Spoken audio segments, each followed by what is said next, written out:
Rádio Fraternidade, a emissora do bem na internet. O Espiritismo nos solicita uma espécie permanente de caridade, a caridade da sua própria divulgação. Emmanuel. www.radiofraternidade.com.br 24 horas ligadas em você com uma programação diversificada.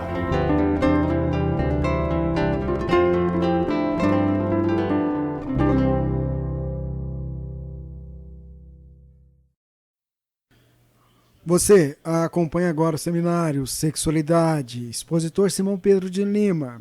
Evento ocorrido no dia 28 de novembro de 2015, um sábado, em Uberlândia, Minas Gerais, no Centro Espírita Paulo Apóstolo. E como preparação do ambiente, nós gostaríamos de ler com vocês a lição número 1 do livro Vida e Sexo, que comenta a questão 201 de O Livro dos Espíritos. Em torno do sexo. Pergunta: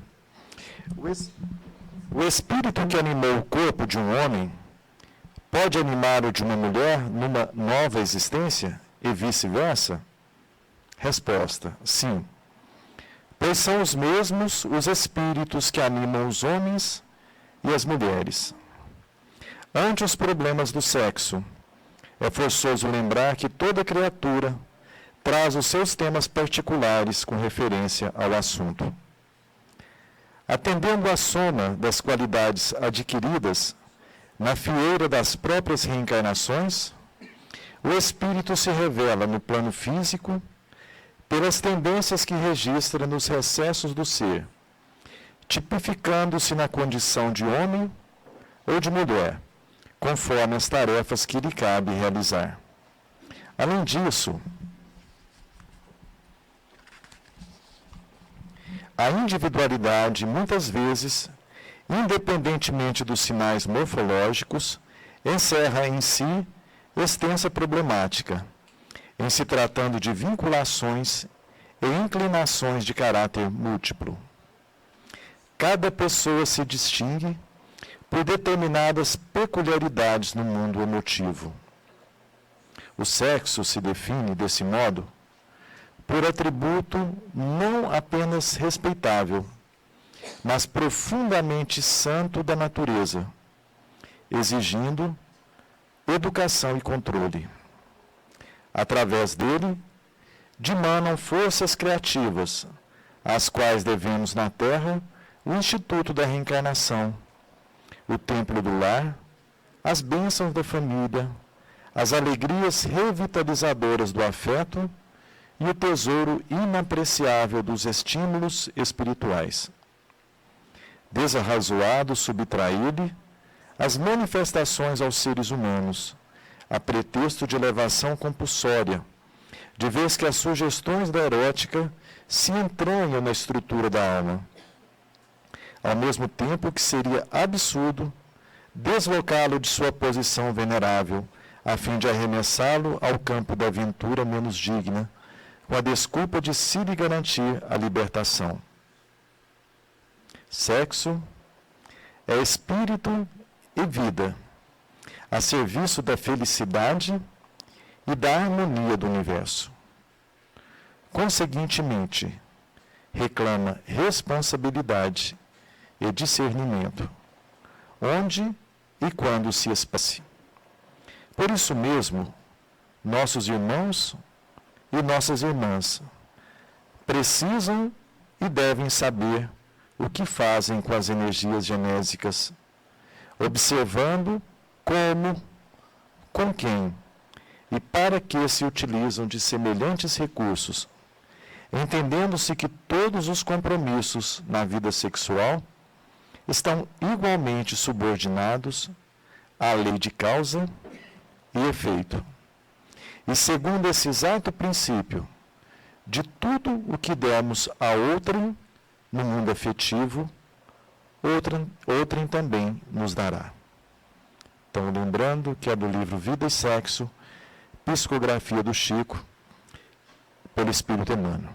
É a lição número 1. E nós passamos então para o Rondon fazer a prece inicial.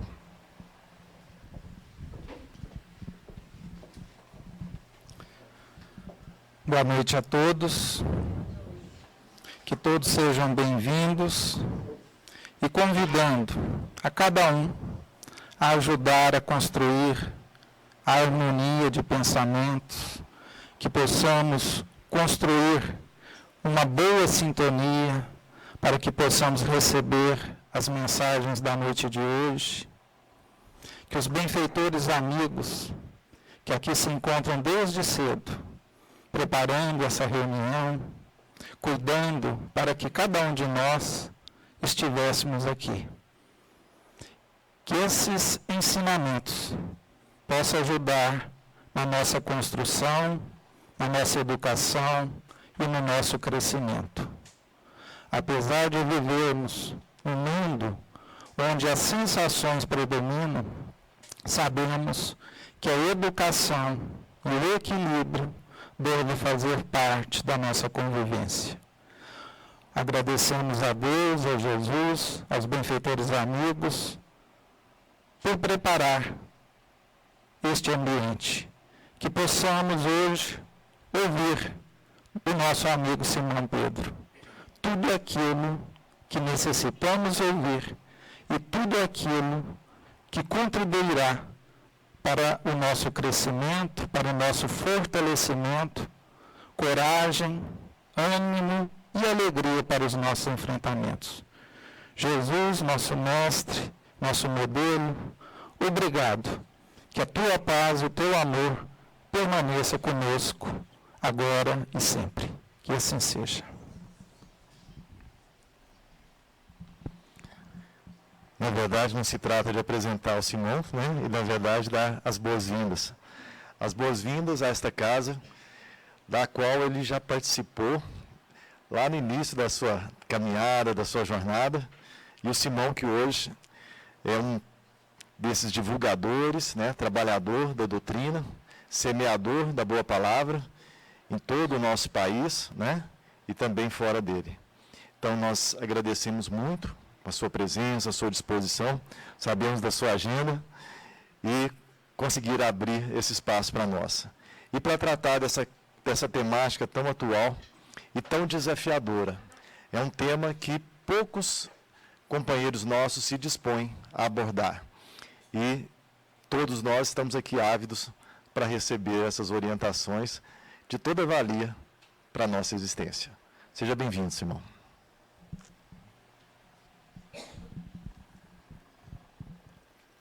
Boa noite a todos. Que Jesus nos abençoe a todos e que tenhamos momentos de reflexão inspirados pelo alto.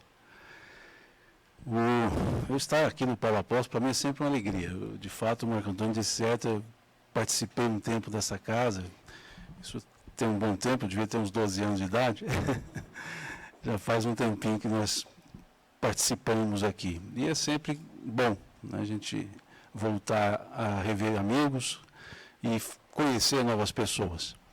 Aqui durante mais de um ano, né, um ano e meio mais, nós estávamos semanalmente aqui no Paulo Apóstolo.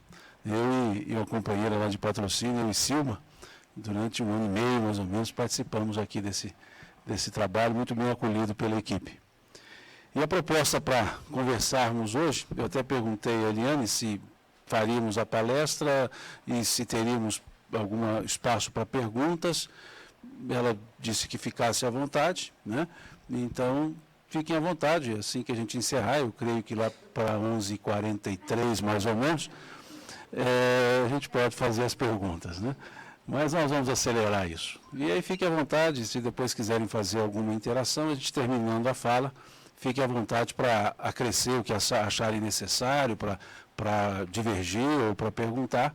Sendo possível, respondo, se eu tiver condições. Se não, procuramos alguém aqui para responder, né?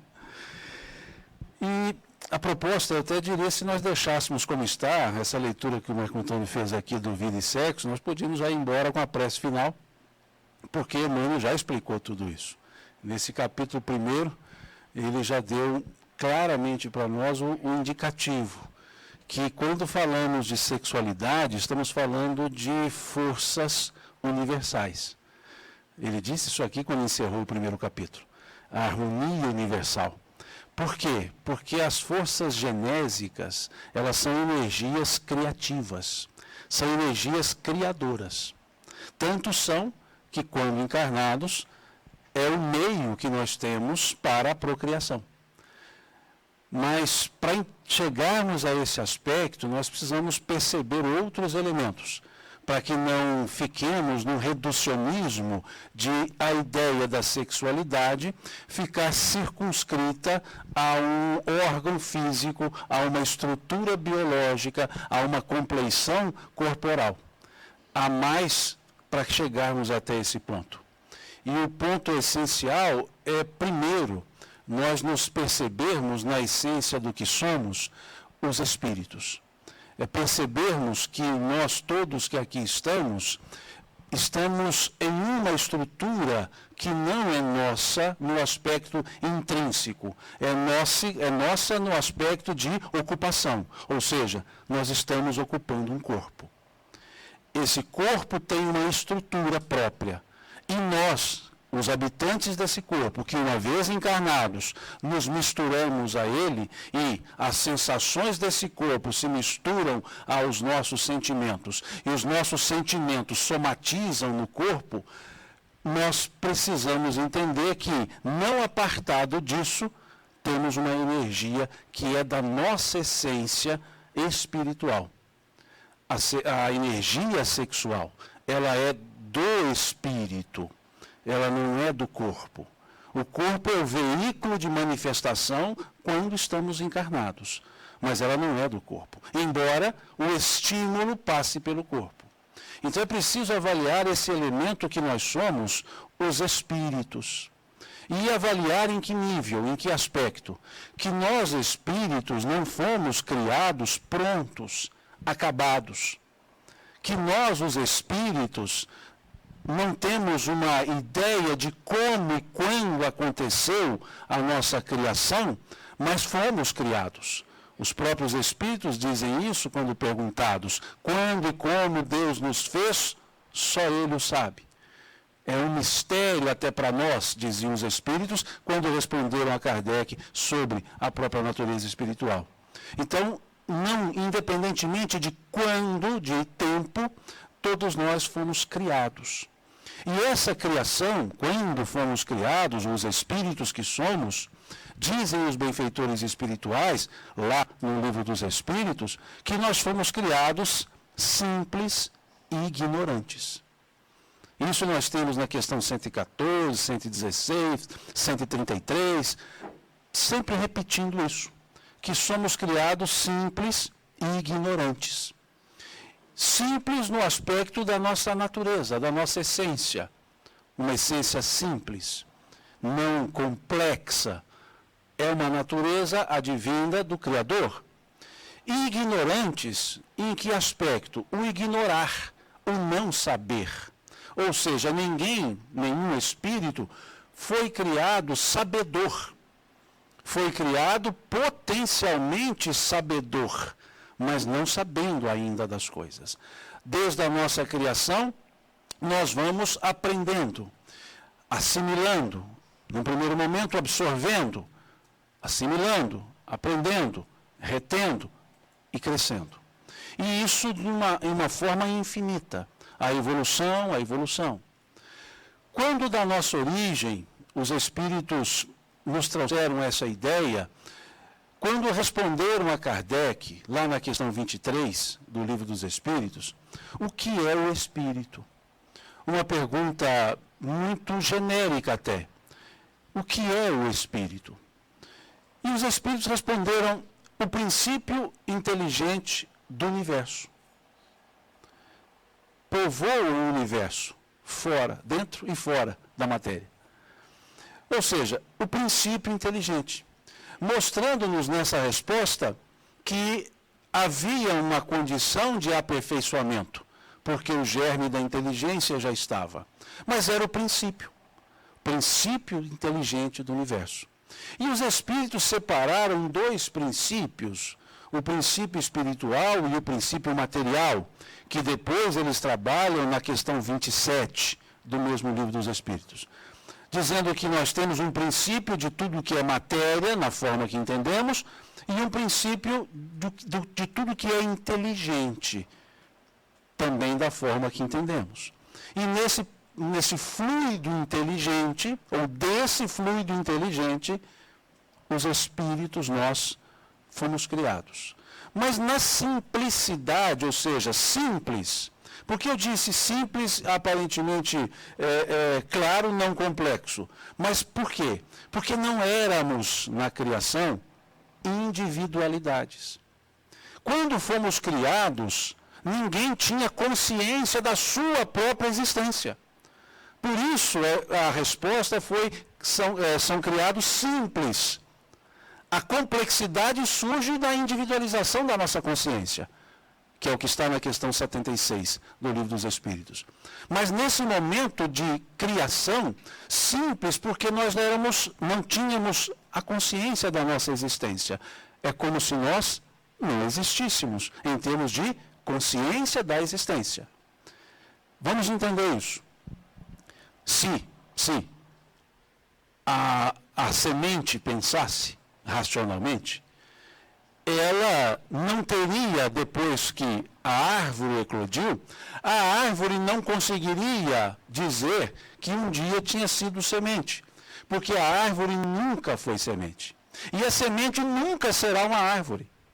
Porque a semente, ela contém os germes que serão individualizados para a árvore. Ela contém todos os elementos, todas as estruturas que essa árvore desenvolverá. Mas ela não é árvore.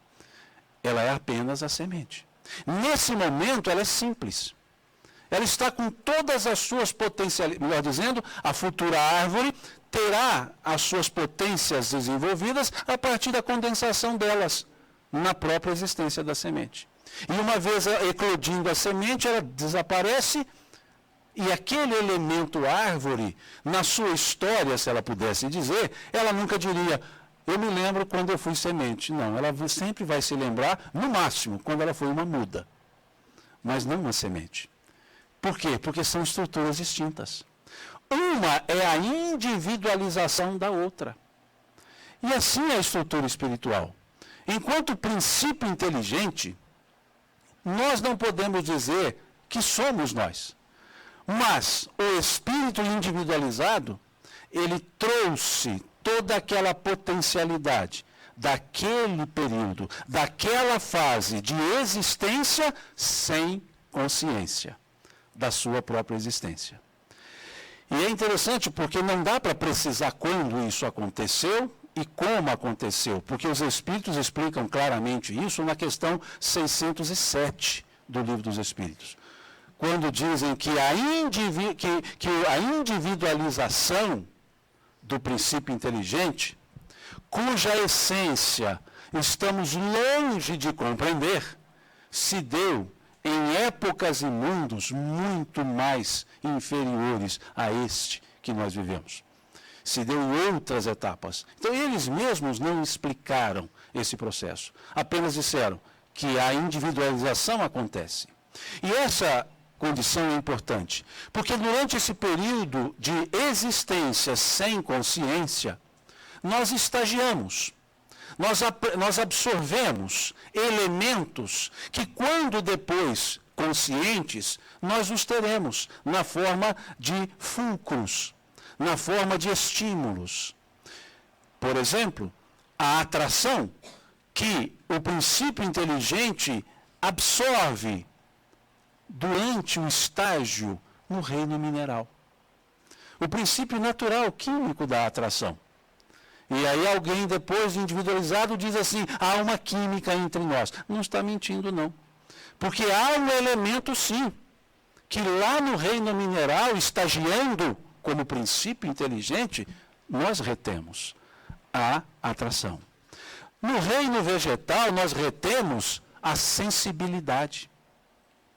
No reino animal, nós retemos o instinto. E esses elementos naturais de retenção, depois que nos individualizamos, ficam como inconscientes na nossa estrutura mental. Nós, então, nos individualizamos e aí, de existência, passamos à essência. Ou seja, a partir desse momento, nós já sabemos que nós existimos. Temos consciência da nossa existência. Mas, a partir desse momento, embora toda a minha história pregressa ainda exista, e nessa fase, já individualizado, tudo em forma de inconsciência, fulcros inconscientes. E por que que isso é interessante? Porque isso fica ligado à nossa estrutura corporal depois. É onde nós chamaremos de instintos na corporeidade, chamaremos de química na corporeidade. Isso estará na nossa estrutura a partir da nossa junção, espírito-corpo. E aí teremos esses elementos, que nós depois falaremos chamando de sensações. E esse ser individualizado, tomando consciência de si mesmo, que é a questão 76 do Livro dos Espíritos, que diz que os espíritos são os seres inteligentes da criação, desculpe, e não mais princípio inteligente da criação, mas seres inteligentes, não mais princípio inteligente do universo, mas seres inteligentes da criação. Nesse momento é que nós tomamos consciência da nossa existência e, embora já tenhamos toda uma história de aprendizado não cognitivo, mas por absorção desse período chamado período de princípio inteligente. E individualizando-nos, então nós nos percebemos como esses seres apartados da necessidade corporal, embora usemos-la nas nossas encarnações, mas apartados porque somos seres distintos dessa corporeidade. Ou seja, nós existimos fora da matéria. E isso nos mostra, então, que toda a nossa essência é espiritual. Que tudo que nós temos é na condição espiritual. E que, enquanto espíritos, nós não temos os elementos característicos da corporeidade. Por isso que na questão 200 do Livro dos Espíritos, quando perguntado aos espíritos se os espíritos têm sexo, a resposta foi não. Mas não somente não. Não, vírgula, da forma que imaginais. Mostrando-nos que a questão do sexo era reduzida a uma estrutura corporal, mas que havia algo diferente de uma estrutura corporal. E é uma resposta curtíssima, que graças ao Marco Antônio eu vou conseguir lê-la porque ele me emprestou os óculos dele.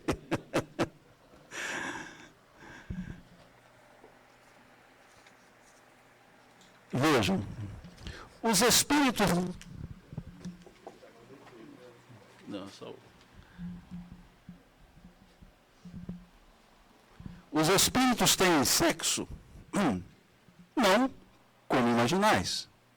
Há traduções, não como entendeis. Porque os sexos dependem do organismo. Vejam, o que nós chamamos de sexualidade, voz corrente, na verdade é sexo. É estrutura física. Sexualidade é a energia que nós possuímos. Há entre eles, entre quem? Os espíritos, há entre eles amor e simpatia, mas baseados na afinidade de sentimentos. Veja que resposta. São duas linhas. E duas linhas que nos levam a pensar muito a respeito. Não da forma que imaginais. Há entre eles amor. E amor baseado, calçado em quê? Afinidade de sentimentos. O que nos leva ao entendimento que não é a questão mais química corporal. Aqui os espíritos nos trazem a ideia de sentimento. O que quer dizer que no exercício da sexualidade, o elemento-chave deveria ser o sentimento. Mas nós estamos encarnados. E estando encarnados, disse, não temos como, de uma forma cartesiana, separar espírito e corpo, uma vez encarnados.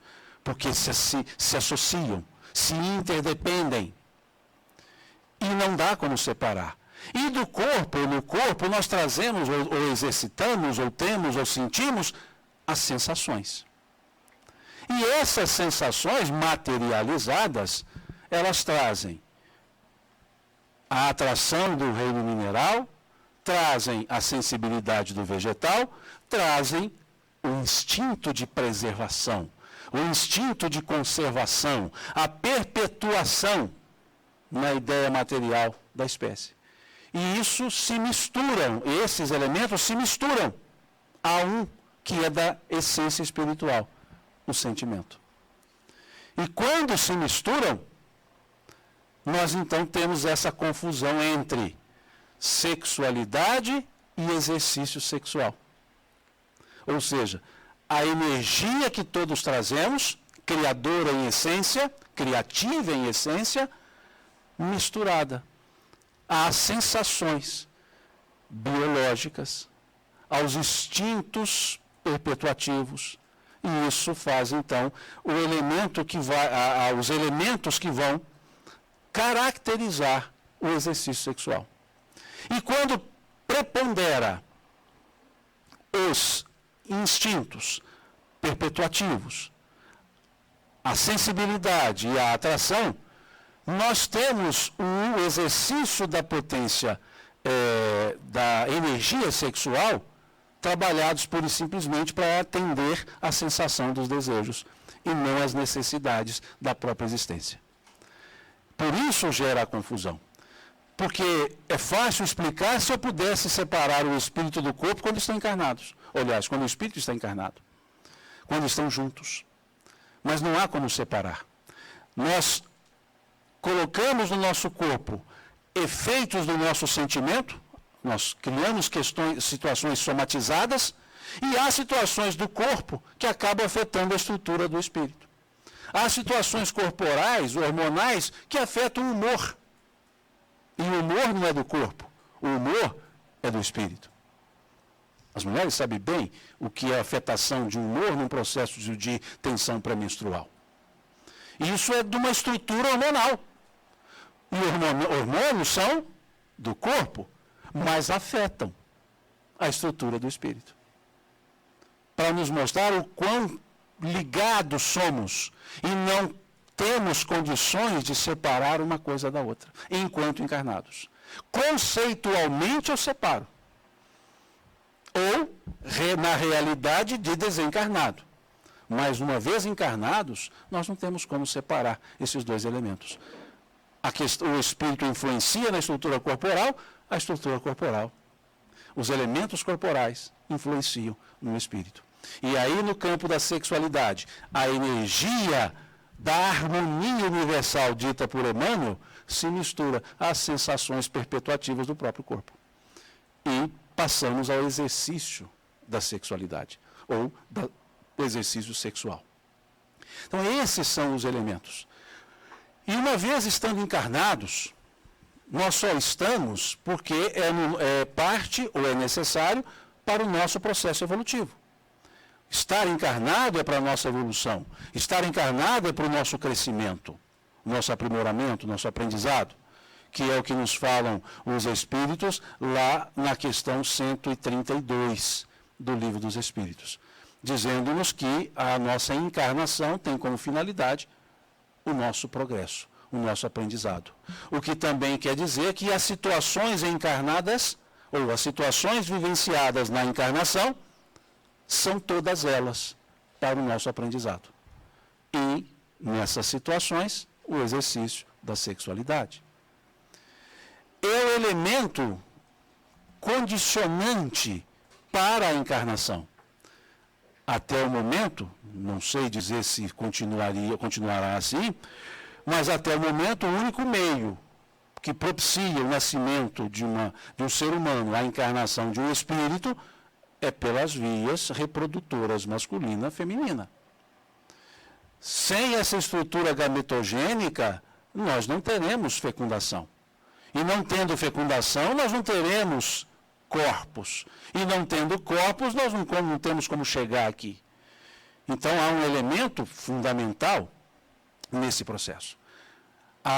o lado da criação não é o ato de criar um ser, mas de propiciar a chegada de um ser, criando para ele um corpo, que ele vai a ele se associar, o espírito vai se associar ao corpo, associando-se ao corpo, uma nova estrutura ele passa a ter. Então não tem como trabalhar com aquela ideia do exercício sexual como sendo um ato abominável, um ato que é um desvio da existência humana, que só pode ser exercido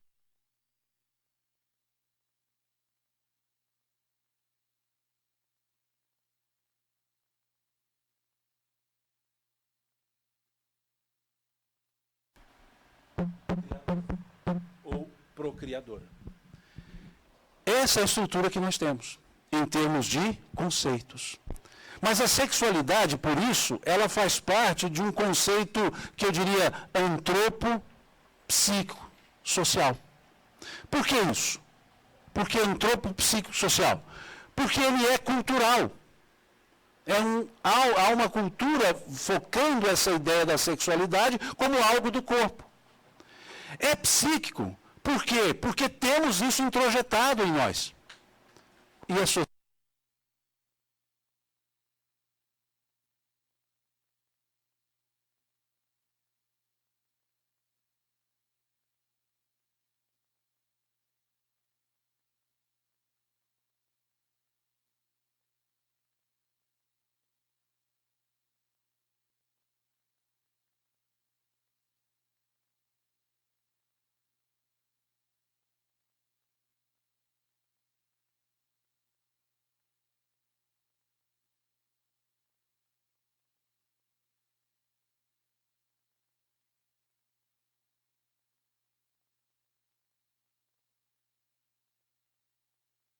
por um elemento cultural social.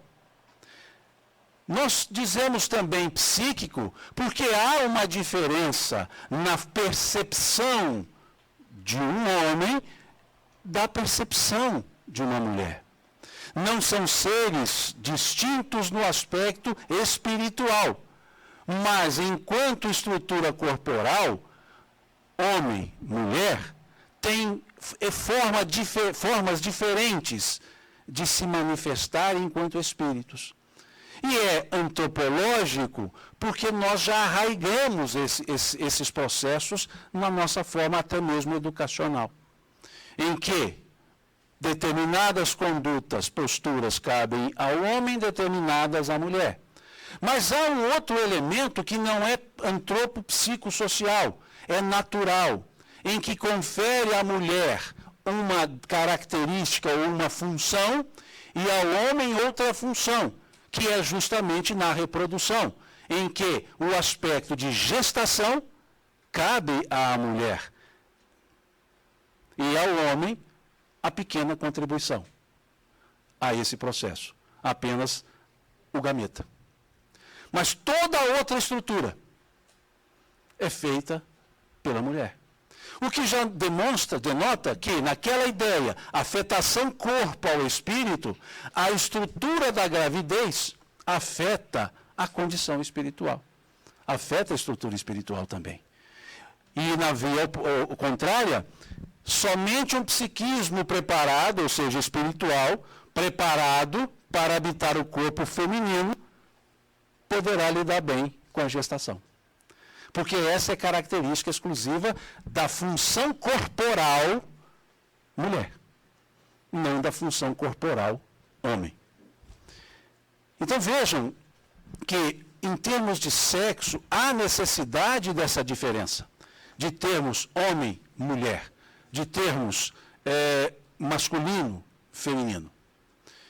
E isso, por influenciar, como já dito, a condição espiritual, ou seja, nessa retroinfluenciação corpo-espírito, enquanto encarnado eu, espírito, em um corpo de homem, eu tenho certos aprendizados da natureza do corpo masculino.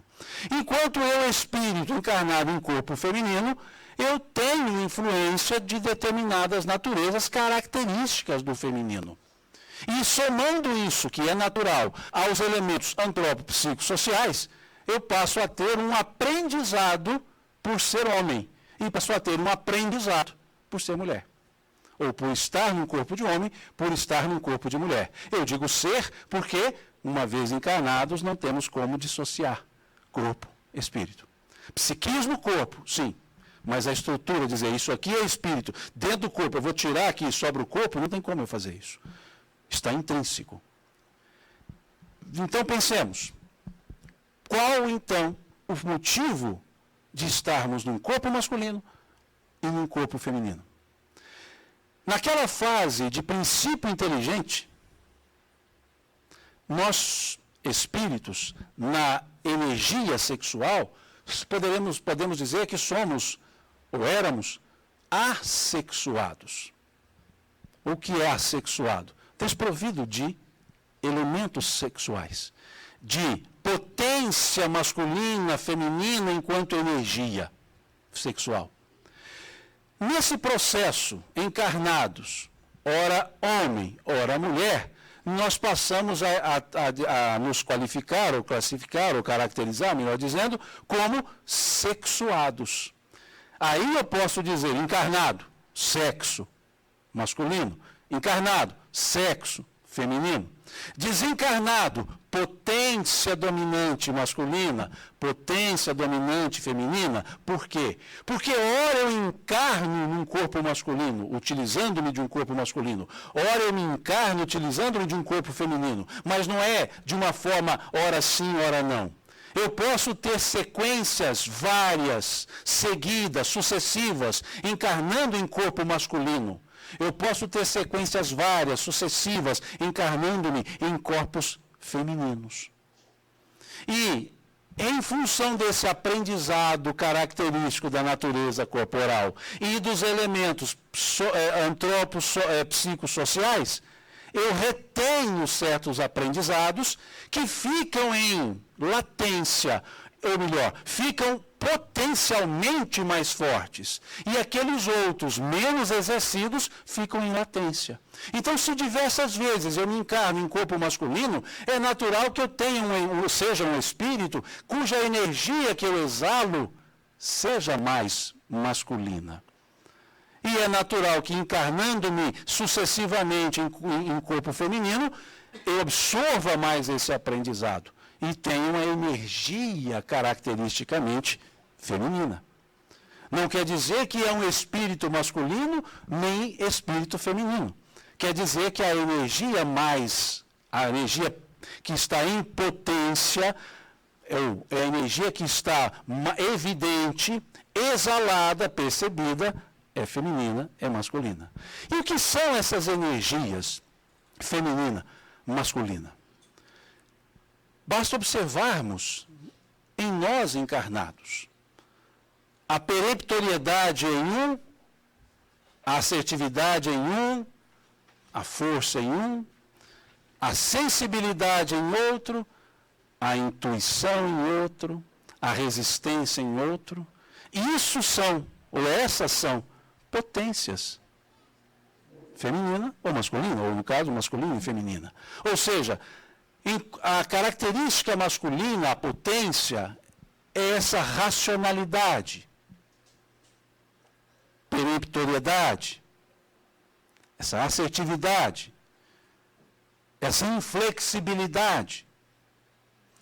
A característica feminina não é mulher, não é homem. A característica feminina é esse aspecto da sensibilidade, do sentimento, da intuição, da flexibilidade, não por ser passiva ou ser inativa, mas por não ser racionalista, não reduzir tudo a explicações racionais, trabalha com elementos que transcendem.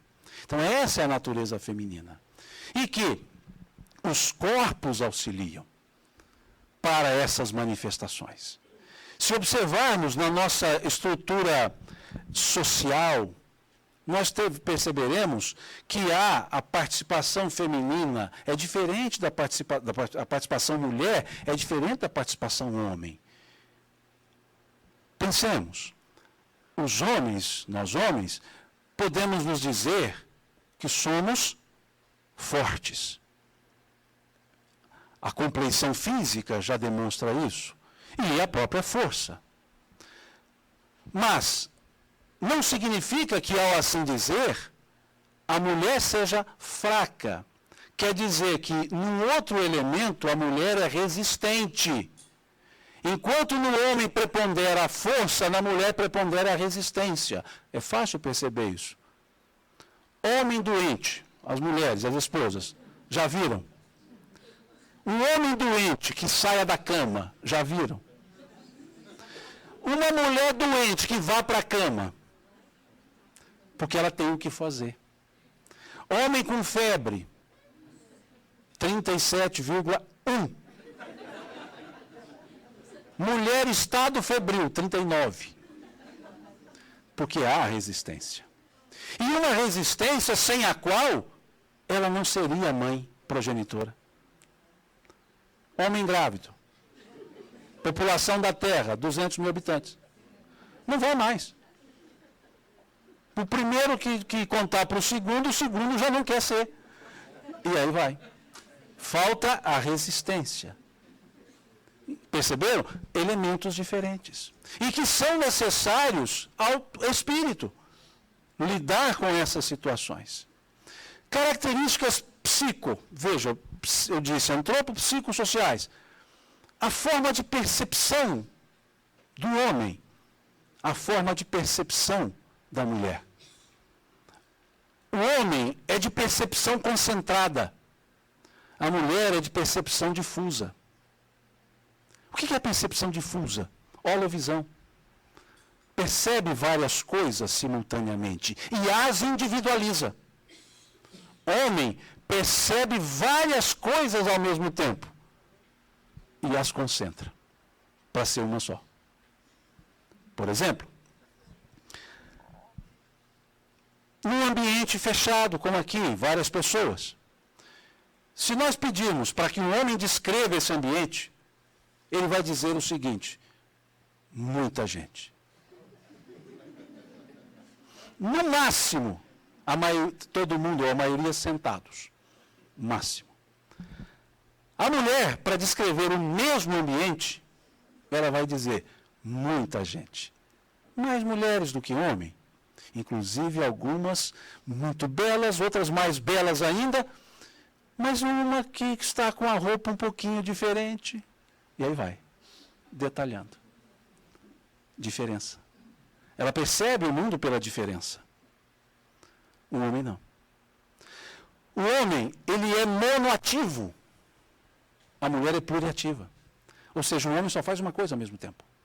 Se der duas coisas para fazer, uma fica sem fazer. Atenção concentrada. Por exemplo, se o homem estiver lendo um livro, uma revista, ou assistindo televisão, não existe mais nada no mundo que não seja o livro, a revista ou a televisão. E se alguém disser alguma coisa, fulano, ele fala, estou ocupado. Não consegue responder. E se a pessoa falar, fulano, você está me incomodando, desse jeito eu não consigo me concentrar no que eu estou fazendo. A mulher, se ela estiver assistindo televisão, ela está assistindo televisão. E chega o marido.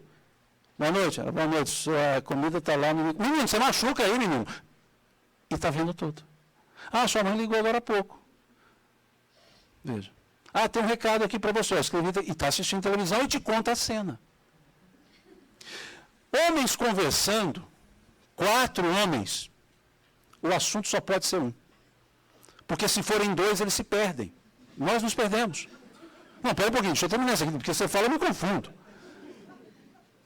6 mulheres conversando. São 3 assuntos no mínimo. Quando não são 6, cada uma falando por si, nenhuma ouvindo a outra. Mas falam. E a mulher conversando aqui uma com a outra lá com a outra conversando, essa aqui dá atenção à conversa de lá, dá um palpite, que essa responde de cá e continuam conversando as duas sem problema nenhum. Veja, multiativa, pluriativa, atenção difusa. Imagina para nós homens, então, a necessidade que nós temos agora para encarnar futuramente num corpo feminino, para ver se, pelo menos, eu aprendo um negócio desse. Porque eu sou da turma do concentrado, do monoativo. Então, isso é o aprendizado que eu digo do elemento psíquico. A forma de agir, a forma de reagir às situações. O homem imediatista, veloz, a mulher constante. Vejam. Então, esses aspectos é que a sexualidade, a energia sexual, passa a ser necessário hospedar-se num corpo para que eu possa aprender também o exercício sexual de uma forma masculina, de uma forma feminina. Para que a energia sexual exercida por um corpo masculino é diferente da energia sexual exercida por um corpo feminino. Se olharmos a gametogênese, o homem, 24 horas por dia produzindo gametas. E veja como é que é preciso um negócio interessante. São 100 milhões de gametas para ver se dá uma fecundação. Olha que falta de assertividade, né, no processo fecundativo.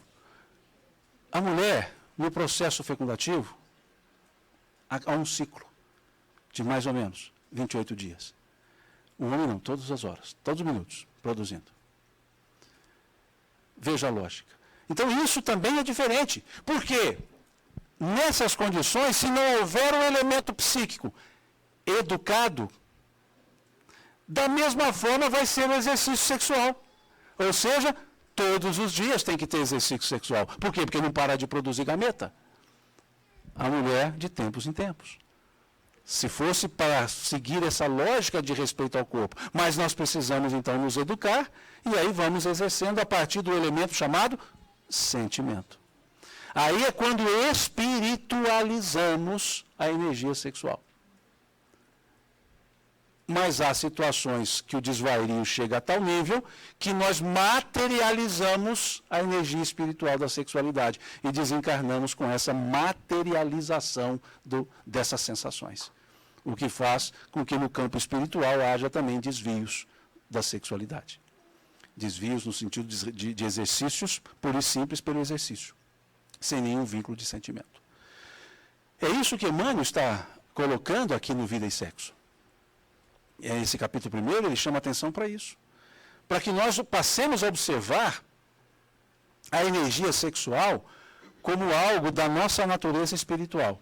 E que o exercício sexual, ou o exercício da sexualidade, é a fase do nosso aprendizado. Porque daquele ser assexuado, transitando na sexualidade, ou seja, nesse período encarnatório, reencarnatório, sexuados, atinjamos o período de maturação da intersexualidade. Vejam, é quando então é aquele momento em que o espírito tem em níveis harmônicos a energia masculina, a energia feminina. Ele é candidamente assertivo, sensivelmente racional. É quando então se ajustam essas energias. E para que eu possa exercê-las, ou melhor, para que eu possa chegar a isso, eu preciso exercê-las. E para exercê-las, eu ocupo os corpos. Ora masculino, ora feminino. E aí é que vem também a sequência de perguntas, são só mais 2 perguntas do Livro dos Espíritos, que diz na questão 201, o espírito que animou o corpo de um homem pode animar em nova existência o de uma mulher e vice-versa? Eu fico imaginando o tom que os espíritos, porque isso aqui foi psicografado, se fosse psicofonia, o tom que eles deveriam responder isso. Né? O espírito que animou o corpo de um homem pode animar em uma nova existência ou de uma mulher e vice-versa? Sim. É tão simples isso. Sim. São os mesmos os espíritos que animam os homens e as mulheres. São os mesmos espíritos. Ou seja, o fato de nessa encarnação estar em um corpo masculino, um corpo de homem, e na outra em um corpo de mulher, não me faz um espírito homem, um espírito mulher, continuo sendo eu. Mas numa roupagem que me oferece determinadas experiências de aprendizado. Ou em outra roupagem para outras experiências de aprendizado. E se eu aprendo isso, chego ao nível de evolução em que esses dois elementos estão harmonizados. O elemento masculino, o elemento feminino, sem preponderância. E na questão 203 do Livro dos Espíritos, pergunta-se, 202, pergunta-se, quando no estado errante, ou seja, na erraticidade, no mundo espiritual, que prefere o espírito? Encarnar no corpo de um homem ou no de uma mulher? Isso pouco lhe importa.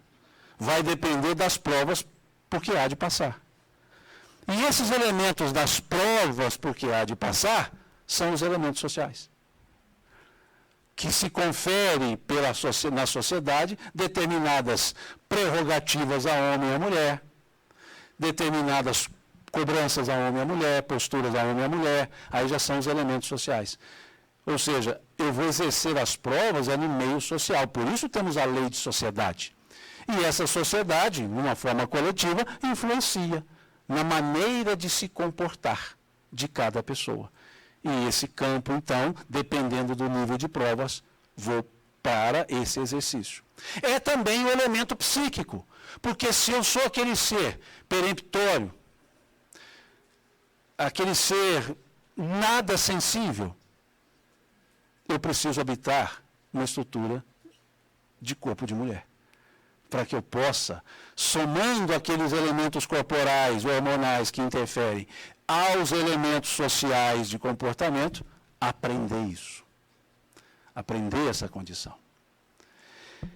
E pode acontecer de a característica masculina, o espírito, com característica preponderante masculina, habitar um corpo feminino, um espírito com característica preponderante feminina, habitar um corpo masculino.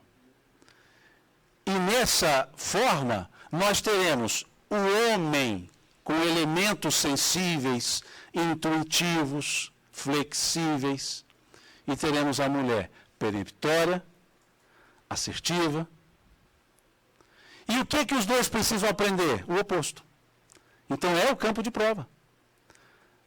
Precisa aprender o oposto disso, porque eu estou nesse corpo para aprender aquilo que eu posso exercitar através dele.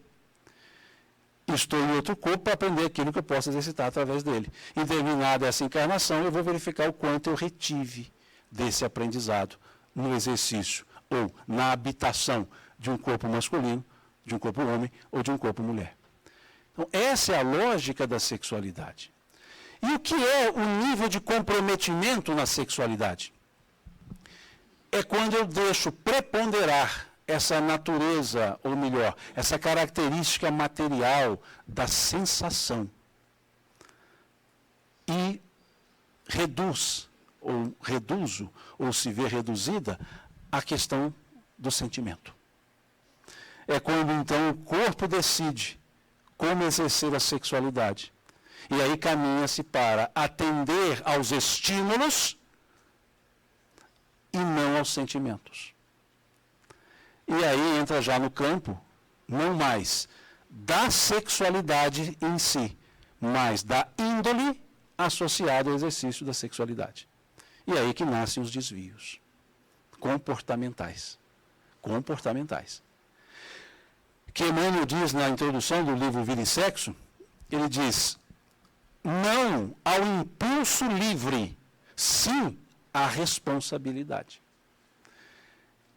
Em que o exercício da sexualidade, ou o exercício agora sexual, deveria, em tese, ocorrer na relação de sentimento. E que a sensação prazerosa do exercício sexual fosse calçada no sentimento.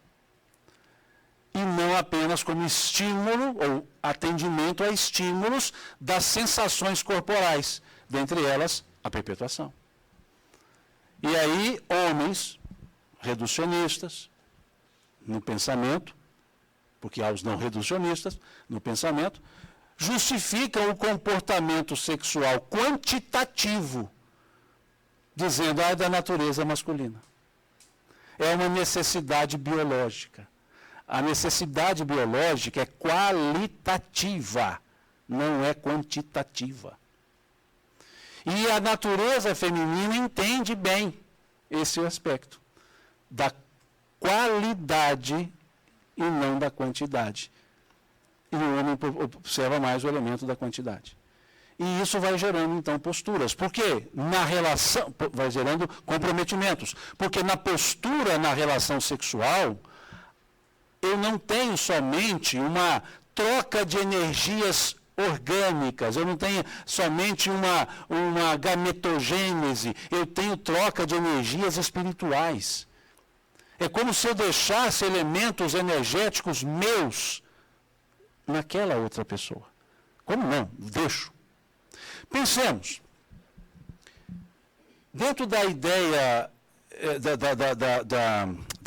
dentro da nossa estrutura de magnetismo corporal, nós temos, muitas vezes, quando seguramos um objeto, nós deixamos nesse objeto as nossas energias.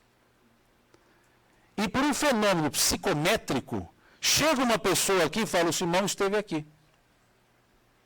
Veja, por um processo psicométrico. E vai dizer, olha, o Simão estava em pé naquele lugar, estava ali, e olha que tudo isso foi só uma presença minha. Imaginemos, então, um ato sexual. O quanto nós não impregnamos um ao outro das nossas energias. Uma fecundação. O quanto das energias doadoras do gameta masculino e feminino estão naquele corpo que influenciarão aquele espírito que está habitando aquele corpo, compondo aquele corpo. É certo que o espírito não procede do espírito. Mas vejam, se eu, num fenômeno psicométrico, pego um objeto que foi dele e eu posso me afetar pelas energias dele que estão no objeto, como que não ficarão as energias dos criadores dos corpos impregnadas no espírito que habita aquele corpo que foi criado? Não é porque houve uma hereditariedade espiritual, é porque aquele corpo que vai influenciá-lo está com as minhas energias, está com as energias da outra pessoa. Então veja o quanto nós influenciamos. Por isso Emmanuel disse, responsabilidade e não impulso livre. Mas nunca ele disse proibição. Ele até diz aqui, na leitura feita pelo Marco Antônio, capítulo 1, ele deixa claro que é algo da natureza que precisa ser trabalhado como elemento da natureza. Ou seja, o exercício sexual não é proibido a ninguém. O que Emmanuel coloca é que esse exercício, ele traz elementos diversos do campo espiritual e material, e que precisamos ter conhecimento disso. Só isso. E se isso é exercido dentro de um campo de amorosidade, dentro de um campo de afeto, de sentimento, essas energias serão sempre boas. Serão sempre prazerosas. E nenhum resquício, digamos, deletério, ficaria. Mas se o exercício é puro e simples desvario, autossatisfação no sentido egoístico, os elementos que ficam impregnados são deletérios. Por isso a responsabilidade, que não quer dizer nenhuma proibição.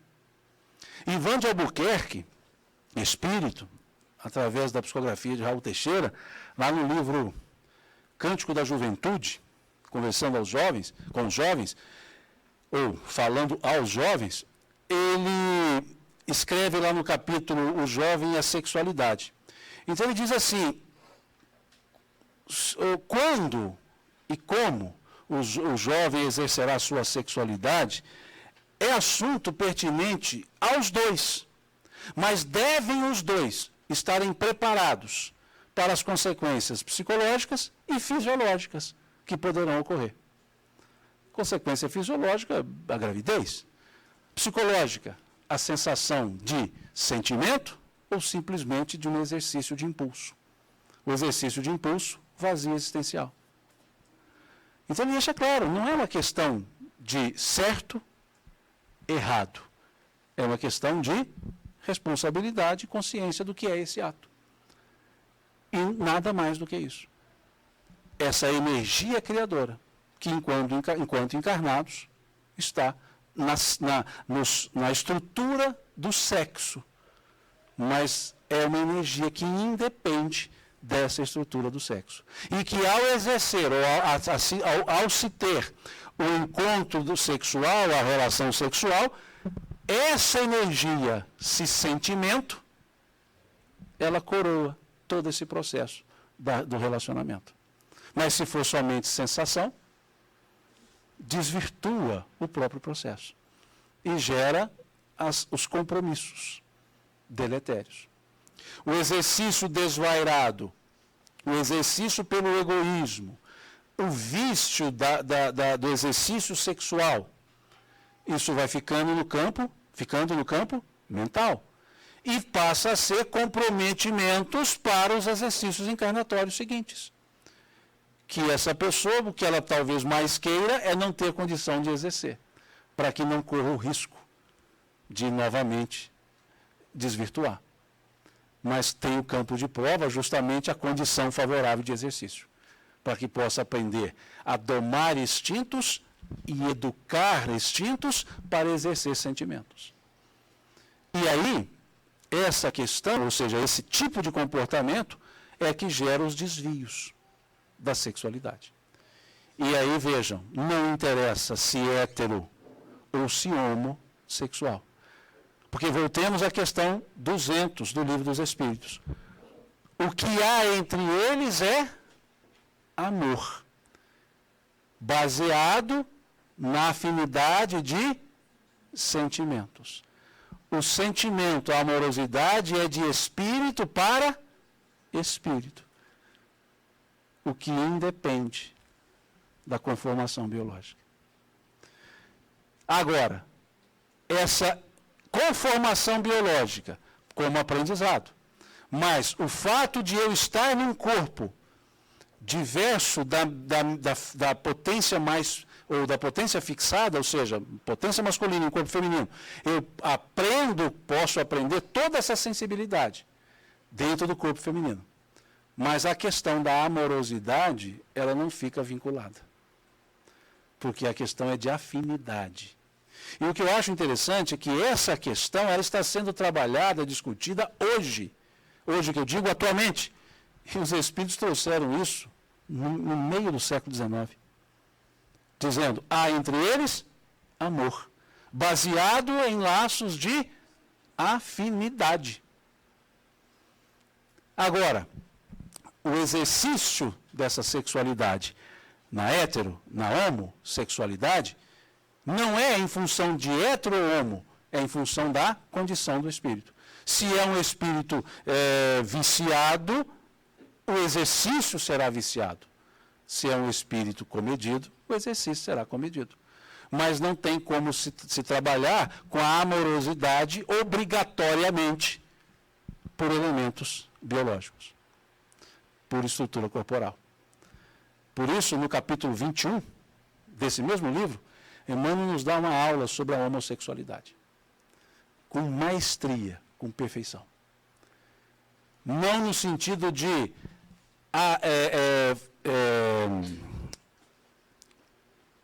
exaltar a homossexualidade ou de desmerecê-la, mas de reconhecê-la como um exercício da sexualidade a partir de seres que são afetuosos um com o outro pela afinidade que têm. O exercício da sexualidade a partir da afinidade.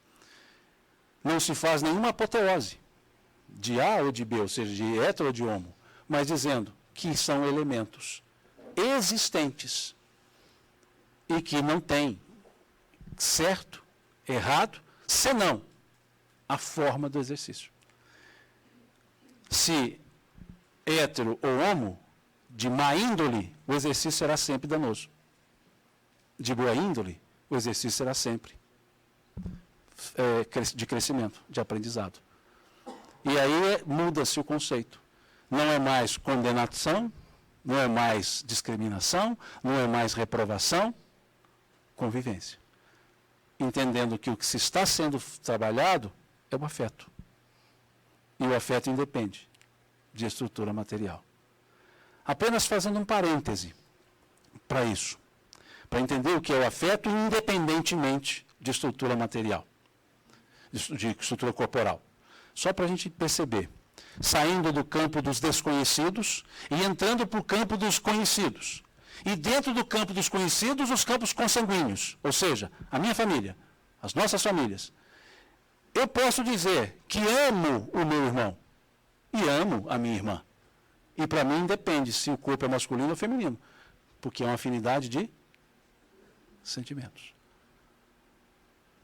Eu amo meu filho, amo minha filha, independentemente da estrutura corporal, porque ali é um amor de seres.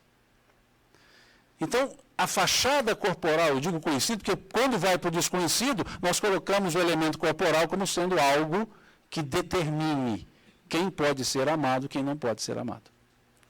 Isso é o elemento social. Esse é o elemento antropológico, mas não é elemento psíquico. Pode até afetá-lo, mas é um elemento social. Então é preciso reconsiderar isso. E até não vou ler toda a fala de Emmanuel, mas vejam, baseado na pergunta 202, o que Emmanuel fala? Que é aquela pergunta, quando errante, o que prefere o espírito, encarnar num corpo de mulher ou num corpo de homem? E responder, isso pouco lhe importa. O que importa é o guia na escolha, são as provas porque haja de passar. E Emmanuel trabalha, então, que elemento?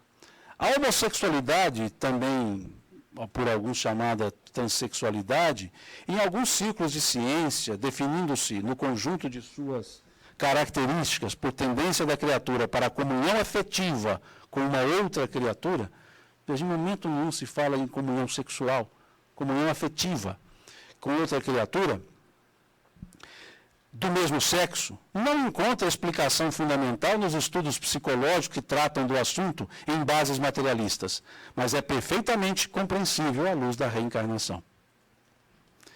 Observada a ocorrência, mais com os preconceitos da sociedade constituída na Terra pela maioria heterossexual, do que com as verdades simples da vida. Olha esses detalhes que Emmanuel coloca. Verdades simples da vida. E a gente complica tudo isso. Essa mesma ocorrência vai crescendo de intensidade e de extensão, com o próprio desenvolvimento da humanidade, e o mundo vê, na atualidade, em todos os países, extensas comunidades de irmãos em experiência dessa espécie, somando milhões de homens e mulheres, solicitando atenção e respeito em pé de igualdade ao respeito e à atenção devidos às criaturas heterossexuais. Isso aqui foi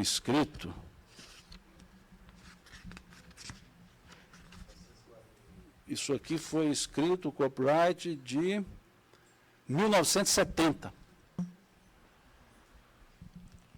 Essa linguagem é a linguagem que nós vimos no voto do Aires de Brito, do ministro Aires de Brito, quando foi tratar da união afetiva.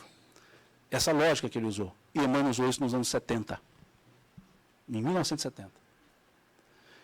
A coletividade humana aprenderá gradativamente a compreender que os conceitos de normalidade e de anormalidade deixam a desejar, quando se trate simplesmente de sinais morfológicos para se erguerem como agentes mais elevados de definição da dignidade humana, de vez que a individualidade em si exalta a vida comunitária pelo próprio comportamento na sustentação do bem de todos, ou deprime pelo mal que causa com a parte que assume no jogo da delinquência. A vida espiritual pura e simples se rege por afinidades eletivas essenciais. No entanto, através de milênios e milênios, o espírito passa por fileira imensa de reencarnações, ora em posição de feminilidade, ora em condições de masculinidade, o que sedimenta o fenômeno da bissexualidade, mais ou menos pronunciado em quase todas as criaturas. Vejam, mais ou menos pronunciado em quase todas as criaturas. O homem e mulher serão desse modo, de maneira respectiva, acentuadamente masculina ou acentuadamente feminina, sem especificação psicológica absoluta.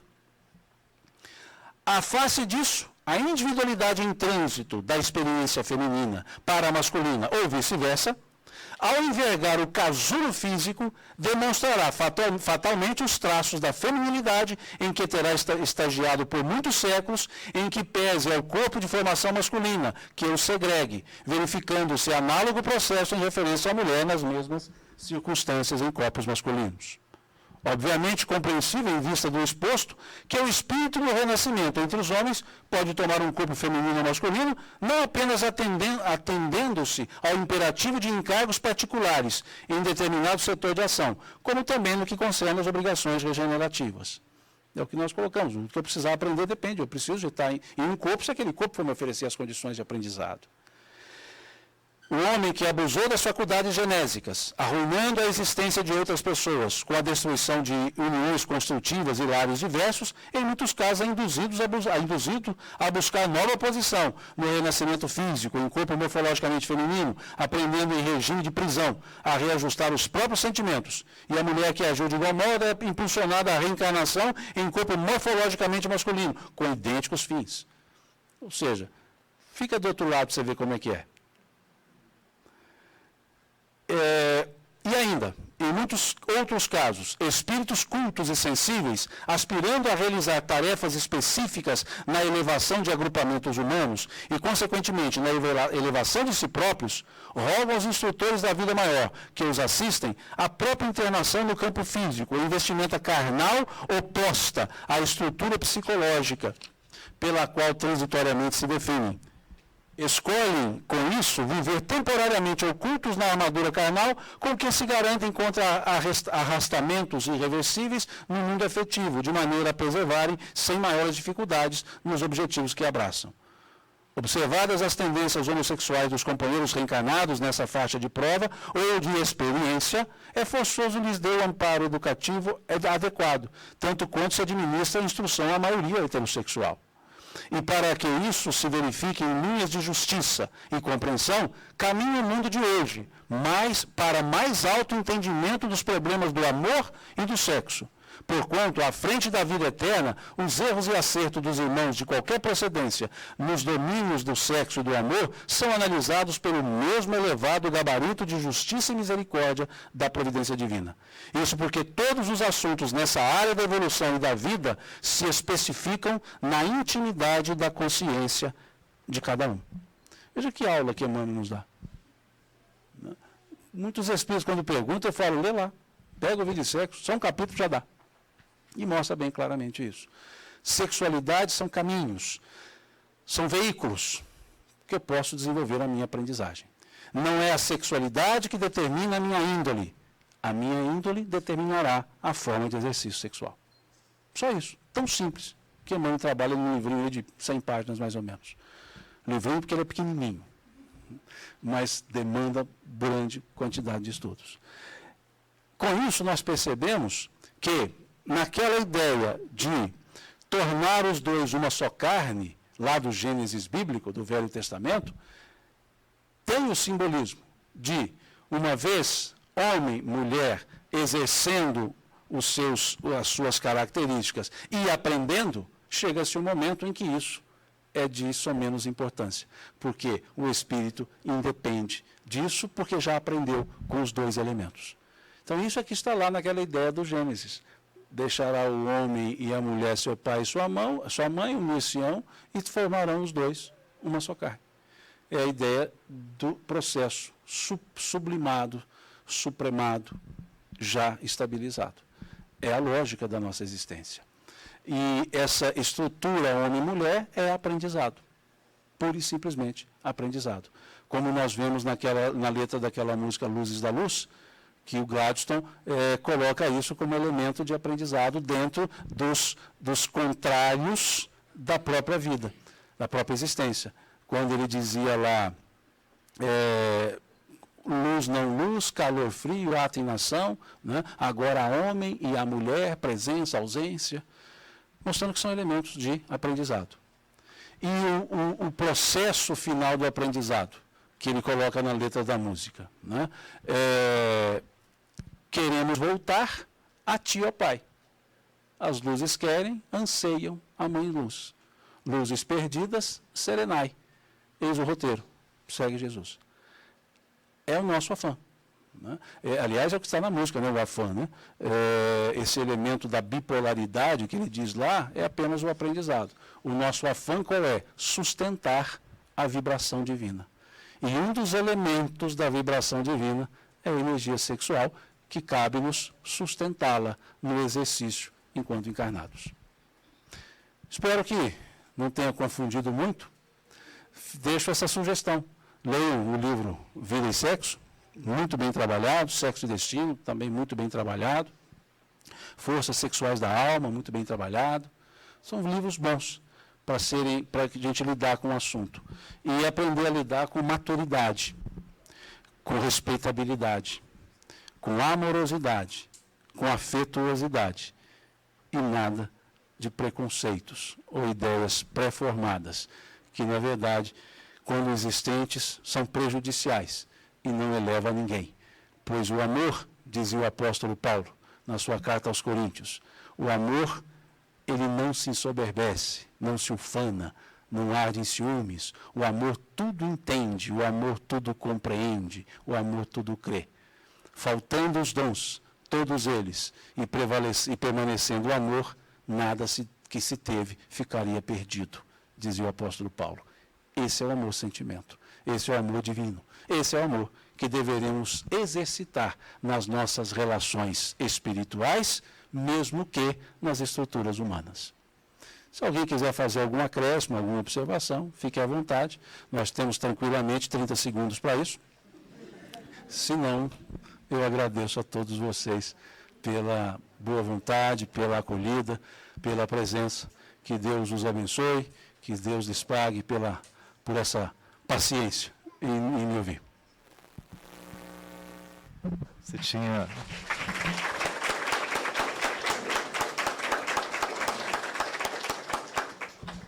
Aproveitando os 30 segundos, tem uma página da dona Joana de Ângeles, e que ela fala da sede de água salgada.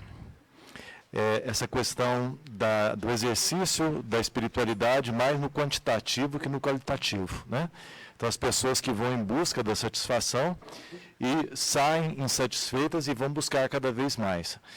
E a gente está vendo exatamente isso nesse momento, né? Um exercício quantitativo.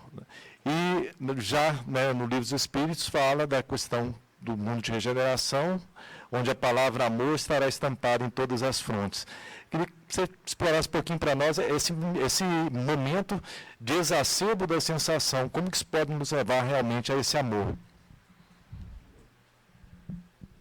Para a gente perceber o que é a sensação que nós chamamos de amor, porque nós somos poucos parcimoniosos quando falamos de amor no sentido de sensação, a gente esbanja isso. Mas quando é sentimento, a parcimônia é grande. Nós retemos. As pessoas não querem amar porque têm medo de sofrer. E eu nunca vi um ser que ama que sofra. Mas um ser que quer a posse, esse sempre sofre. Então nós confundimos esse elemento. E eu gosto muito de usar o poema de Luiz de Camões, que mostra esse amor sem sensação. Que mostra esse amor, quando dizemos que o temos, nós nos mostramos confusos, contraditórios, paradoxais. E, quando Camões escreve lá no século XVI, o amor é o fogo que arde sem se ver. É ferida que dói e não se sente. É um contentamento descontente. É dor que desatina sem doer. É um não querer mais que bem querer. É um solitário andando por entre as gentes. É um não contentar-se de contente. É cuidar que se ganhe e se perder. é ter para com quem nos mata lealdade. Como pode o amor causar no coração dos homens amizade, se tão contrário a si é o mesmo amor? Isso não é amor, isso é sensação. Isso é a paixão. Isso é a sensação, é a confusão. É o egoísmo que me faz dizer, eu te amo, porque preciso de ti. E isso independe se a relação é conjugal ou não. É o egoísmo daquele amor que, para preservar o ser que ama, pode até prejudicar o ser amado. Porque ele olha para si. Você não poderia me abandonar. Veja. Ou seja, você pode continuar triste comigo, mas eu não posso ficar triste com você. E nós chamamos isso de amor. Como na letra da música. Isso não é amor. Isso é exercício de domínio. Então nós estamos num mundo em que o amor não é compreendido. Não é esse amor paulino da doação. E Khalil Gibran, eu achei muito interessante quando li, ele criando uma condição de entendimento do amor na questão da maternidade, das mães. Dizendo que o amor será verdadeiro e pleno na terra quando as mães amarem os filhos das outras como amam os seus. Por quê? Porque o amor materno é aquele amor que nós mais nos aproximamos do amor. Ou seja, comparam-se ao amor, né? Muitas pessoas comparam esse amor ao amor divino. Por semelhança. Por quê? Porque é um amor doativo. É aquele amor que nunca se cobra, só ama. E o filho pode ser ingrato, pode ser o que for, mas ama. Desde que seja o filho dela. Perceberam? Então ele é um amor exclusivista. Se duas mães estiverem aqui, dois filhos pequenininhos ali fora brincando, e um deles chorar, as duas mães saem correndo. E uma chega lá e fala, graças a Deus. É o filho da outra que está chorando. Ela não fala isso, mas ela sente isso. Ela nem pensa, é tão forte que ela só sente.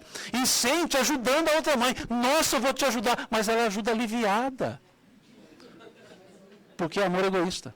Isso não é amor. Então, como que nós vamos exercitar o amor se o que nós colocamos como referência de amor é egoísta? Então, estamos longe desse processo. De entender o que é amar. Quando entendemos o que é amar, não existe barreiras para o exercício do sentimento. Barreiras físicas, fisiológicas, biológicas, conceituais, filosóficas. Por quê? Porque é um processo natural de amar. É isso que está lá na carta de Paulo.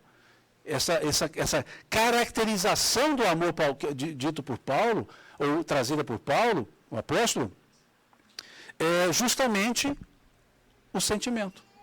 E essa que nós lidamos é a sensação. O amor, ele gera frustração. O amor nunca gera decepção. Como não, Simão? Eu, quando fui abandonado pelo meu marido, minha esposa, quando meu filho se esqueceu de mim, veja, sempre sou eu. Ele é que fez isso comigo. Eu não esperava isso dele, ou seja, veja, eu estou depositando o que eu quero que ele faça. O que é uma decepção? A não correspondência da expectativa. Agora, eu quero que ele faça assim, ele não fez agora, eu que fiquei chateado com ele. Agora, ele não tem direito de fazer o que ele quer?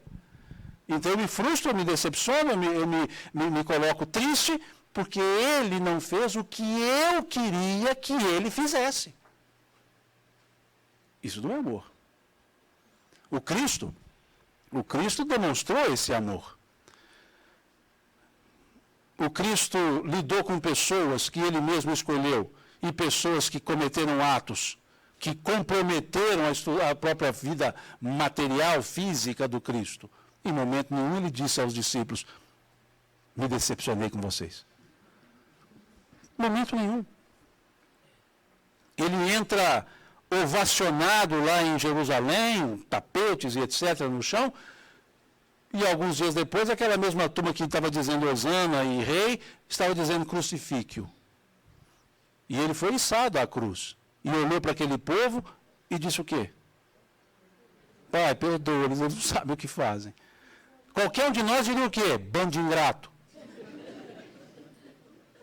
Ajudei você, curei metade dessa turma aí, vocês fazem isso comigo? Pode deixar. Quando precisarem de mim, vocês vão ver. E falamos que isso é amor, não é? Amor é isso que ele demonstrou. Amor é aquele, não há a reciprocidade necessária. Por que ama? Porque ama. Mas nós somos tão limitados ao amor, ao egoísmo, pelo egoísmo. Aliás, limitado não, nós gostamos tanto de ser egoístas, que até para qualificar o ato de amar, nós colocamos o verbo amar egoísta, dando a ele a transitividade. Dizendo que não se pode conjugá-lo sem um complemento. Passou a ser um verbo transitivo. Quem ama, ama alguém. Ou seja, quem ama não precisa amar alguém, só tem que amar. Mas não, tem que ser alguém. E aí o verbo tem que ser transitivo. E quem colocou essa transitividade? O egoísmo humano. Por que outros verbos intransitivos? Nascer? Não, agora tem que colocar. Quem nasce, nasce para alguém. Não, quem nasce, nasce. Aliás, nesse aspecto, olha o que é o amor. Jesus é um negócio interessante demais. Olha o que é o amor. O verbo nascer é intransitivo. Ninguém coloca complemento, ele não precisa. Se eu digo, Simão nasceu, nasceu. Agora, se eu digo, Simão amou, a pessoa pergunta, a quem? É de baixo inquieto aqui, me conta. Por quê? Porque quem ama, ama alguém. Agora, Jesus fez o inverso. Ele deu transitividade ao verbo intransitivo nascer. Quando foram contar o seu nascimento, diz o evangelista Lucas, que os pastores disseram, os anjos, aspas, disseram aos pastores, eis que vos trago novas de grandes alegrias. Eis que hoje, na cidade de Davi, vos nasceu o Salvador, Jesus o Senhor. Vos nasceu. Ninguém nasce para ninguém, só Jesus nasceu para os outros. O único ser cujo verbo foi dado uma transitividade, o verbo nascer foi dado a ele transitividade, foi quando relatou o nascimento de Jesus. Por quê? Porque era o amor nascendo. E o amor nascendo sempre para os outros. Isso é amor. Agora, podemos verificar como é que nós estamos nessa escala e dá para ter uma ideia de quando chegará essa regeneração. Quando? Com certeza, não em pouco tempo. E aí abre um parêntese. Não se pode precisar datas para nada que dependa da subjetividade humana. Quando os evangelhos, quando o Velho Testamento trazem tempo, não é cronológico, é de maturação. Quando eles dizem, e naqueles dias, chegará o dia, chegarão os dias, não são cronológicos. Chegará o momento. E qual é o momento? Quando a maior quantidade de pessoas estiverem no momento regeneratório. Mas não tem uma data para isso. Porque se tiver uma data, quem não foi não vai mais. Isso fere a lógica da evolução. Fere a questão 171 do Livro dos Espíritos. Então há um momento de maior prevalência. Por isso, quando perguntaram a Jesus, lá no capítulo, não perguntaram no capítulo 24, o capítulo 24 grafou essa passagem de Mateus. Quando perguntaram a Jesus quando aconteceriam aqueles fenômenos que ele predisse lá no sermão profético, ele diz, o dia e a hora ninguém o sabe, nem os anjos dos céus, nem o Filho, somente o Pai. Veja. Por quê? Porque depende do estado evolutivo do orbe. E isso não tem como dar data. Simão, você vai melhorar daqui 3 dias. Não sei. Daqui 30 anos. Não sei. Só sei, o dia que eu melhorar, eu falo. Melhorei. É assim que é a contagem. Então, o amor, ele sabe, por isso Paulo diz, o amor tudo espera. Tudo crê. Então, Marco Antônio, esse é amor. E nós estamos nesse caminho. Né? Inverso. Mas tentando chegar lá. Né? Mas dentro de uma circunferência existencial, uma hora a gente chega nem que seja por vias transversas, mas chegamos a esse entendimento. Por enquanto, matando a sede com água salgada. Alguma observação a mais? Pois não, senhor? Tem muitos jovens que nos procuram, atendimento fraterno, ou na Feira do Livro Espírita, vários lugares, e são muitos, não é um nem dois, querendo uma orientação para explicar aos pais o comportamento que eles têm de ser homossexuais, tanto homens como meninas. Procuram muito a gente e querem que os pais os compreendam, os aceitam como eles são. E tem muitos conflitos existenciais dentro desses lares, que é muito difícil. Então, numa feira espírita, que é de Ribeirão Preto, que eu sou de lá, então a procura é muito grande. É muito grande, cada ano está aumentando muito, porque eles querem que os pais os aceitem como eles são. Então, levam para algum lugar, levam psicólogo, para curar as pessoas. Pensemos no aspecto reencarnatório.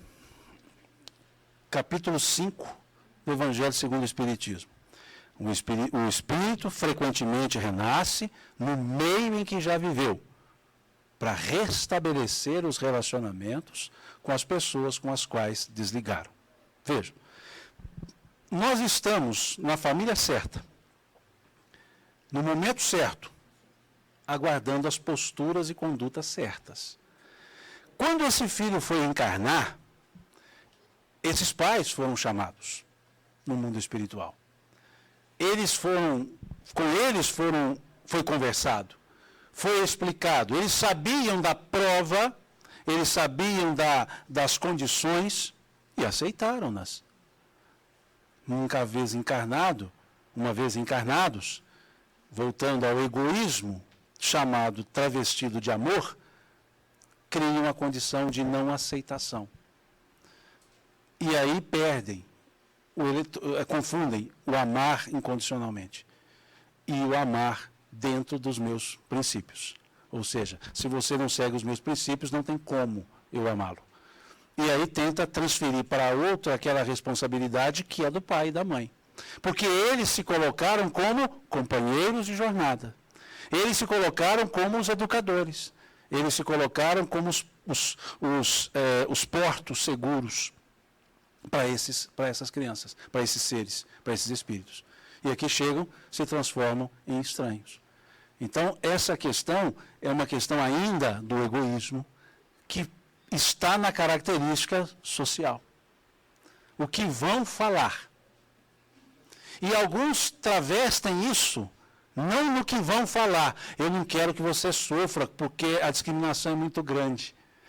Não, eu não quero que eu sofra com a discriminação feita a você.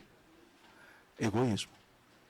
Então, esse é um problema crônico e intenso nas famílias.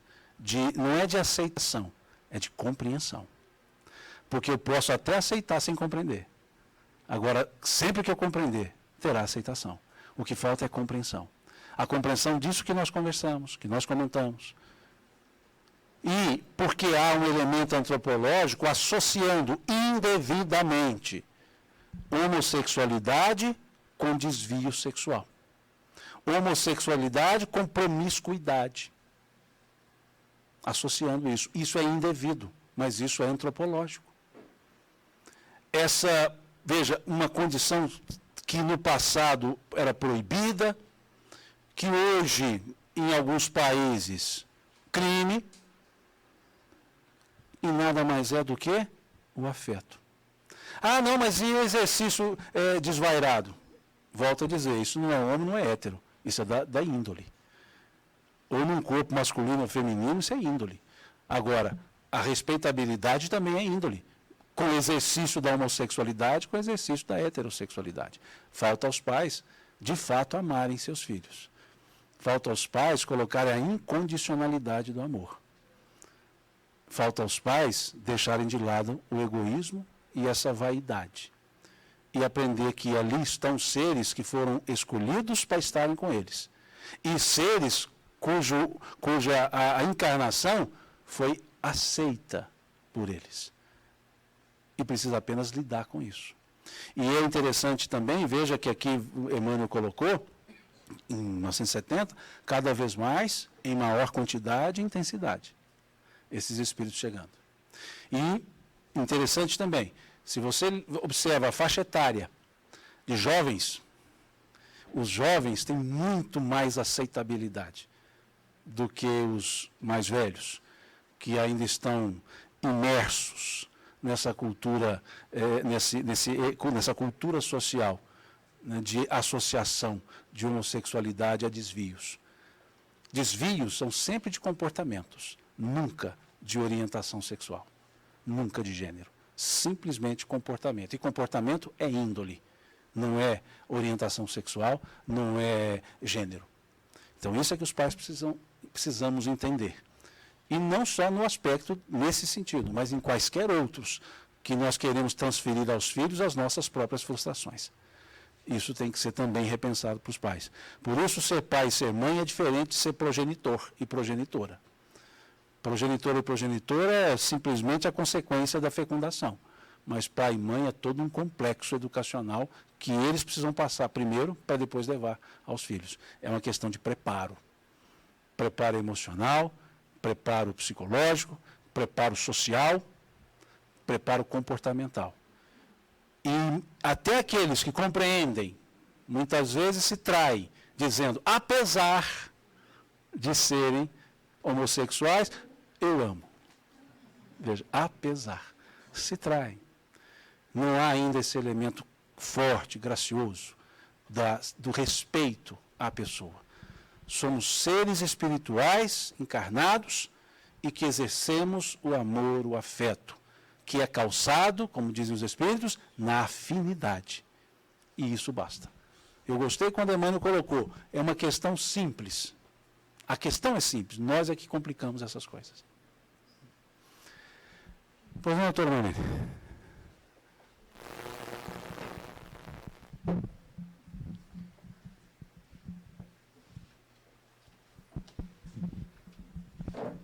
Doutor Simão Pedro,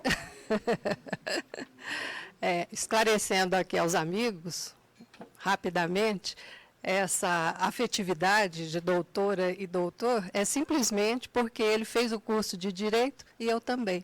Simplesmente uma brincadeira entre amigos. Simão Pedro, há alguns anos eu tive a oportunidade de ver numa entrevista do Divaldo sobre homossexualidade, ele se manifestar plenamente a favor do amor entre pessoas do mesmo sexo, apenas excetuando a promiscuidade. A frase dele foi muito curta, muito breve, mas extremamente profunda. A minha pergunta é a seguinte: sabendo da necessidade do ser humano, desse contato pessoal, físico, que isso, se houver psicólogos aqui, podem até assegurar melhor essa necessidade. Como conduzir uma relação homoafetiva sem esse contato necessário? E, aproveitando a opinião do Divaldo, a resposta do Divaldo, não caminhar, se privar dessa outra área promíscua. Porque aí eu acredito, isso é uma opinião particular, eu acredito que o amor, claro que iria prevalecer da forma mais pura possível entre seres humanos, seres do mesmo sexo. Porém, a minha dúvida é essa necessidade física, carnal, que o ser humano tem para com o ser humano.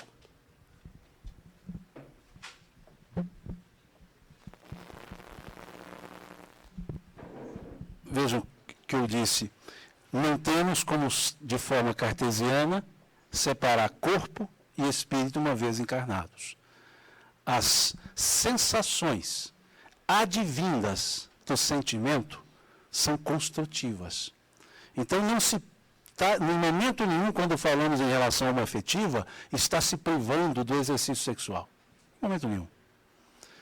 O exercício, o afago, o afeto em afagos, Isso é útil. Mas desde que tudo isso advenha do sentimento, como também na heterossexualidade, advenha do sentimento. Então, por que eu não disse isso? Porque é natural. Da mesma forma que se aplica a heterossexualidade, aplica-se à homossexualidade, com os mesmos respeitos, com as mesmas considerações, com os mesmos sentimentos, nada de exceção. Não, então vocês vão se amar, mas nunca se encostem.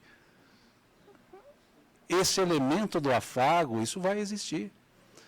O que é a promiscuidade? É quando a sensação determina a união, ou seja, somente os impulsos sexuais. Os impulsos, os elementos sexuais não são impulsos, eles são impulsionados pelo sentimento. E todas as vezes que eles forem impulsionados pelos sentimentos, serão sempre dentro de um conjunto de amor, respeito, sublimação. Então não há que se falar nessa privação. Agora, a questão de ponderação, não é porque está errado ou porque está certo, é que precisamos perceber ainda o elemento antropológico e social, que não tem como maioria o comportamento visível dessa relação. E aí, então, o que acontece? Eles se colocam de forma mais reservada e se limitam aos momentos íntimos, pessoais. Os héteros saem nas ruas abraçados e etc. Mas os homens ainda têm essa barreira social, que não é barreira afetiva. Mas como prepondera esse tipo de pensamento, obviamente o bom senso e a inteligência evita a afronta. Para que afrontar? Mas chegará o tempo em que isso também, esse tipo de comportamento, será equânime. Tanto hétero como homo. Dentro do princípio da respeitabilidade.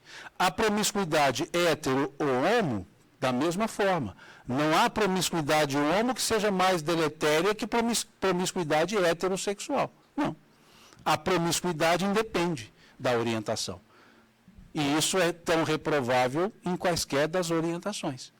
Agora, essa necessidade é verdadeira. Quem não quer receber o afago? Quem não se sente bem com um abraço? Quem não tem uma necessidade de um abraço?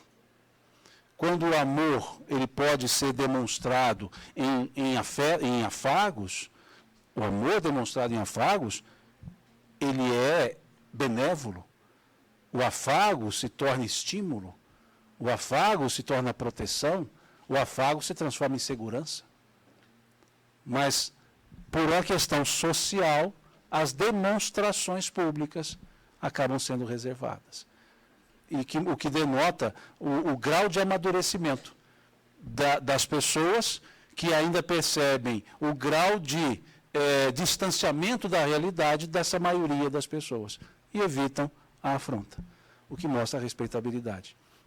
Um outro ponto que eu achei interessante também, não vejo nesse ponto de defesa ou ataque, não é isso. Mas observando o corredor de escola, você vê os héteros com a heterossexualidade assim aflorada, passam as meninas, eles ficam olhando, mexendo, e você tem os homossexuais, passam os meninos, nada fazem.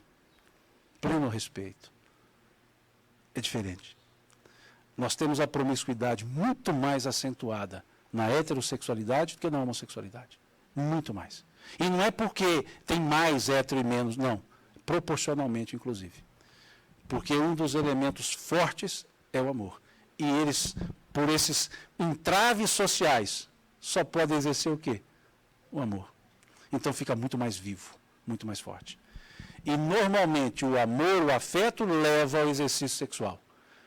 E a heterossexualidade muitas vezes tenta-se chegar ao amor a partir do exercício sexual. Só que se o caminho para chegar ao amor for esse, chegaremos a quaisquer lugares, menos ao amor. Porque o amor é o ponto de partida para chegar a isso. E isso é o exercício. O exercício sexual não é ponto de partida para chegar ao amor. Então é muito mais claro isso, se a gente observar por esse ângulo. E nenhum momento é repressiva a ideia de não se exercer o afeto a partir do contato. Pelo menos, não vejo por que ser diferente. Senão nós estaríamos fazendo criando exceções. Pode amar, mas nunca demonstra. Que amor é esse? Que eu não posso transferi-lo, que eu não posso exercê-lo, melhor dizendo. Isso não seria amor. Mais alguma ideia? A gente vai encerrando por aqui, porque senão vocês vão embora. Qual que é a sua opinião sobre a mudança de sexo? Isso é uma outra questão de foro íntimo, depende da pessoa. Caminhamos para um outro elemento, que é a inadaptabilidade ao corpo. Isso é um elemento muito mais profundo do que o afeto, porque não é a questão da pessoa para com outra pessoa, é da pessoa para consigo mesma. É um processo de inaceitabilidade. Então, é de foro íntimo. É uma questão da pessoa. E a nós outros, simplesmente, o resultado que acontecer é o que vai ser aceito. Pura e simplesmente. É a pessoa que define isso. Nós não temos o que é a noção de você se olhar e não se ver. Porque esse nível é quando a pessoa se sente anulada. O espelho nunca mostra a pessoa que está olhando. Então ela se sente não existente. De foro íntimo, mas plenamente válido, plenamente compreensível.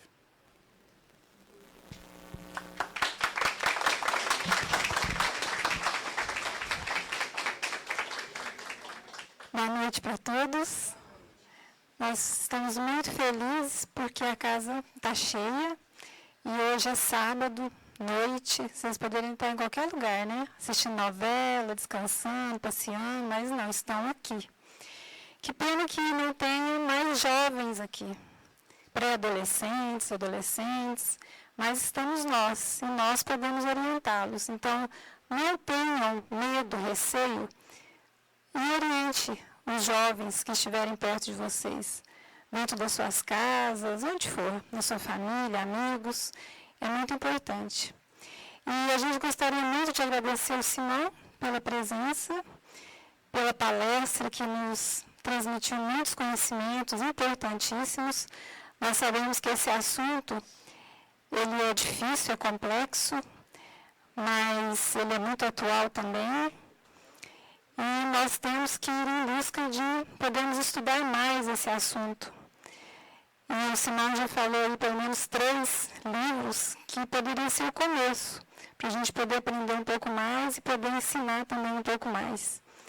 E na fala de todos vocês, eu fiquei lembrando de uma coisa, e eu não sei se vai ser decepcionante para vocês ou não, mas quanto mais a gente for evoluído espiritualmente falando, de sentimento, de amor, menos necessidade nós vamos ter de ter uma relação sexual.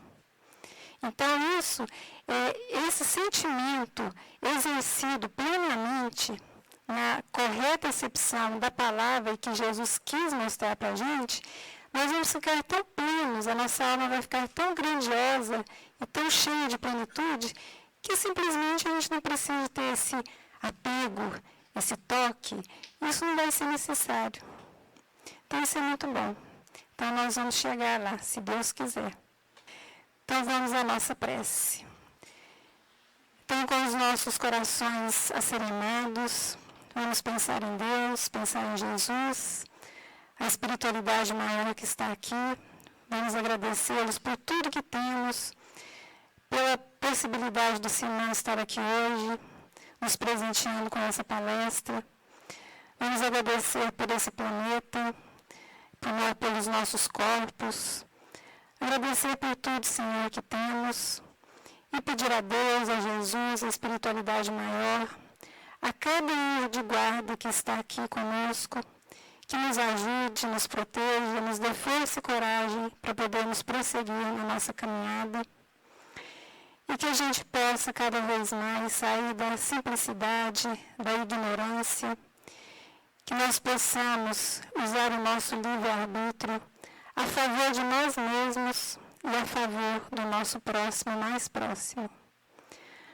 Que a gente possa ter uma semana boa, cheia de estudo, cheia de reflexões, que a gente possa nos melhorar cada vez mais. Pai nosso que está no céu, santificado seja o vosso nome. venha a nós o vosso reino, seja feita a sua vontade, aqui na terra quanto no céu. O pão nosso de cada dia nos dai hoje, perdoai as nossas dívidas, à medida em que perdoamos os nossos devedores. Não nos deixeis cair em erros e tentações, livra-nos de todos os males, ó Pai, e que a paz e o amor de Cristo permaneçam sempre conosco. Que assim seja. Você acompanhou o seminário Sexualidade, expositor Simão Pedro de Lima. Evento ocorrido no dia 28 de novembro de 2015, um sábado, em Uberlândia, Minas Gerais, no Centro Espírita Paulo Apóstolo.